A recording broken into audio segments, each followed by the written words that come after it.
स्वामीच्या रूपामध्ये स्वामी महाराज दर्शन देते। तर त्यावेळेस स्वामी जेव्हा कुलस्वामीच्या रूपामध्ये असतील त्यावेळेस आपली कुलस्वामीनी समजून स्वामीचं दर्शन घ्यायचंय या 9 दिवसामध्ये आणि 9 दिवसामध्ये स्वामींची ओटी भरायची। म्हणजे आपल्याला कुलस्वामीला जायला जमत नाही, काहींना माहित नसते, काहींचे गोंधळ झालेला आहे, ही कुलस्वामिनी का ती कुलस्वामी प्रत्येकाच्या मनामध्ये चालू आहे। आणि काहींनी जे पीडित करत आली ती कुलस्वामिनी, काहींनी आता सांगितली ती कुलस्वामिनी, प्रत्येकाचा भ्रम निर्माण केलेला आहे।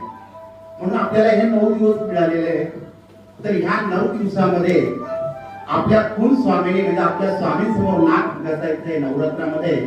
आणि महाराजांची जे सुरगाण्यात नाहीक असतील त्यांनी रोज ओटी भरली तरी चालेल। जे बाहेर जाऊन स्वामी भक्त येतात त्यांनी गुरुवारी ओटी भरायची, कारण की त्या दिवशी स्वामींचं रूप फार वेगळं असेल। गुरुवारच्या दिवशी रोज तर स्वामींचं कुलस्वामी दर्शन असणारच आहे, पण गुरुवारचं फार वेगळं असणार आहे।